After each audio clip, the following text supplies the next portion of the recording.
Umjetna ili mineralna gnojiva. To su gnojiva koja imaju u obliku različitih soli lako dostupne hranjive tvari za biljke.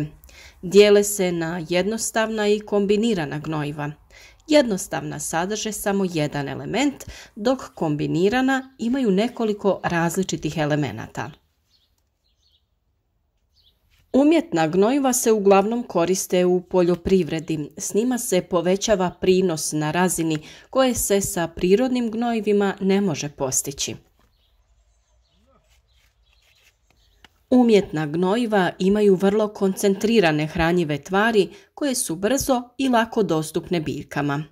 Ali nedostatak je što se brzo istroše i isperu u dublje slojeve tla, gdje nisu više dostupni biljkama. Danas ćemo sa vama podijeliti neke općenite informacije o umjetnim i prirodnim hranjivima te odgovoriti na pitanje da li umjetna gnojiva mogu zamijeniti stajnjak, to jest prirodna gnojiva. Umjetna gnojiva koja se mogu upotrijebiti su fosfatna gnojiva, gnojiva od magnezija i kalija, gnojiva od vapna, od kamenog brašna i kombinirana gnojiva. Neki od njih su čvrsta, a neka tekuća. Umjetna gnojiva imaju vrlo brzi i vrlo dobar učinak na biljke, ako se pravilno koriste.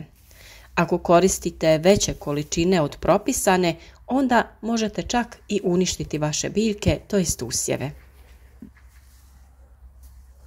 Međutim, sa druge strane, ta gnojiva su vrlo problematična i imaju značajne dugoročne negativne posljedice. Naime, upotreba umjetnih gnojiva ima utjecaj na strukturu tla i na organizme koji tu žive. Osim toga, mnoga ta gnojiva sadrže različite štetne tvari koje dolaze u hranu za ljude. Zbog svega toga, ta se gnojiva nikad ne koriste u organskoj i biološkoj proizvodnji povrća i voća. Kao što sam rekla, postoje dušična, fosfatna, kalijeva gnojiva, pa ćemo nešto reći o svakom od njih. Najčešće dušično gnojivo je kan. To je mješavina amon-nitrata kojeg naprave iz amonijaka i vapnenca ili dolomita. Sadrži dva oblika dušika koje se spuštaju pri različitim brzinama, što povećava njegovu dugoročnu učinkovitost. Sa druge strane, urea sadrži 46% dušika. Njezin učinak je sporiji jer dušik nije dostupan biljkama dok ga mikroorganizmi u tlu ne pretvore u nitrate. Zbog toga se koristi za gnojidbu prije sjetve. Ureu treba posuti i plitko pokopati u zemlju. Najraširenije fosfatno gnojivo je superfosfat. Gnojivo se topi u vodi. Ima duži učinak jer se fosfat kombinira sa zemljom te je potom dostupan biljkama duže vrijeme. Koristi se prije sjetve i za gnojidbu u ranoj fazi rasta. Kalijeva gnojiva su vrlo važna za oplodnju i razvoj plodova. Sa kalijem koriste se gnojiva na bazi kalijevog klorida i kalijevog sulfata. Budući da prekomjerna količina klora u tlu šteti nekim biljkama, češće se upotrebljava kalijev sulfat.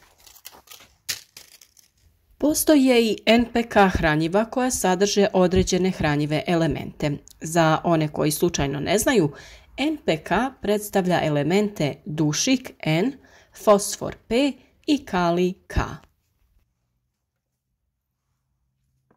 Važno je dobro razumjeti oznake, to jest formulacije na pakiranju ovog hranjiva. Tu formulaciju predstavljaju postoci udjela svih hranjiva u gnojivu, što se prvenstveno odnosi na ona glavna. Vrlo je važno razumjeti njihove omjere, pa je tako primjerice u složenom gnojivu NPK 10-20-30 omjer hranjiva 1:2:3 ili u onom 5-15-30 omjer je 1:3:6. Naravno, najveća brojka označava i najveći udio tog elementa, pa je u oba ova primjera najviše kalija. Prema tome, važno je odabrati pravilnu formulaciju koja je potrebna biljkama, pa ćete tako, ukoliko vam je rast biljke previše bujan, izabrati gnojivo sa manjim udjelom dušika ili za slabiji rast korijena ono sa većim udjelom fosfora. Samim tim možemo zaključiti da je udio dušika onaj koji je neophodan za razvoj lisne mase, to jest zelenog dijela biljke, i u tom slučaju on treba biti najviše zastupljen. Ukoliko nam treba nešto za razvoj korijena, tu u priču dolazi fosfor koji treba biti najviše zastupljen ukoliko želimo potaknuti bolji razvoj korijena.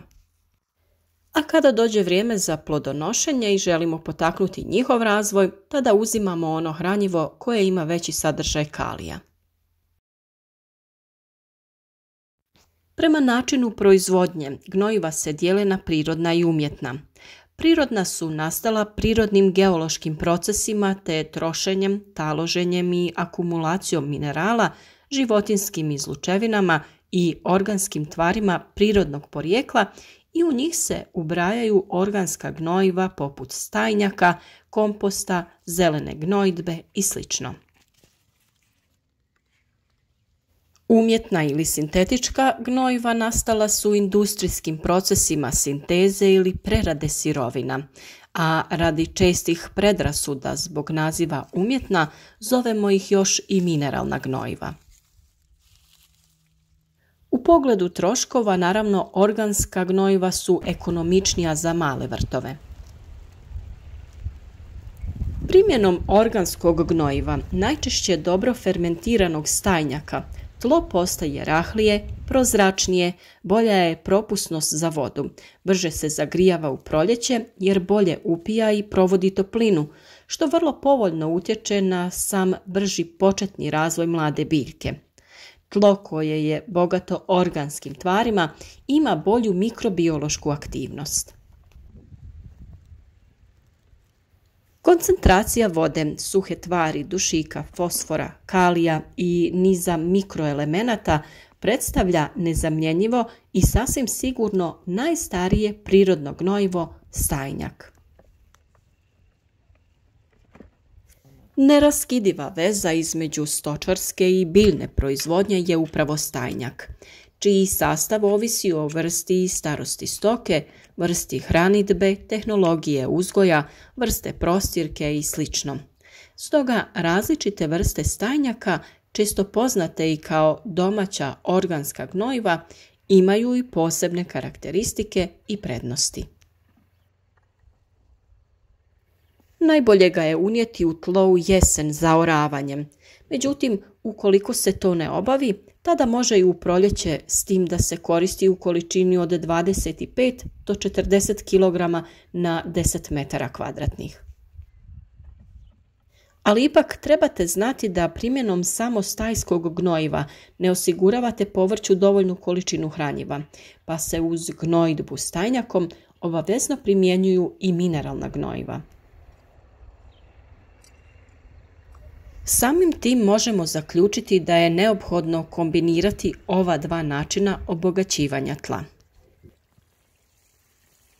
Stajnjak obogaćuje tlo raznim elementima, ali ne i svim neophodnim, te se tada dodaju druga umjetna hranjiva. Isto tako, stajnjak ima ono što umjetna hranjiva nemaju, a to je struktura. Samim svojim prisustvom u tlu daje mu rahlu strukturu, prozračnost i obogaćuje tlo organizmima koji su neophodni i imaju velik utjecaj na kvalitetu tla.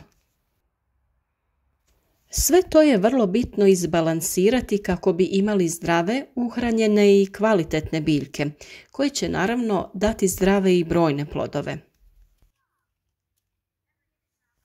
Naravno, za sve one koji žele i taj udio umjetnih gnojiva zamijeniti sa prirodnim dodacima, postoje biljke koje to mogu učiniti. Različite biljke iz prirode se mogu iskoristiti da se jednostavno naprave prirodna hranjiva. Tu naši saveznici postaju žara, gavez, pepeo, mlijeko, svi oni sadrže određene elemente koji su biljkama potrebni. No to je ipak posebna i dosta opsežna tema, o tome smo već i govorili, ali ćemo naravno govoriti i u skorije vrijeme. Zato ne zaboravite da zapratite naš kanal i kliknite na znak zvonca kako bi dobivali obavijest o svakom novom videu. Tako ćemo zajedno i na vrijeme odraditi sve potrebne korake kako bi naš vrt ili voćnjak bio što uspješniji.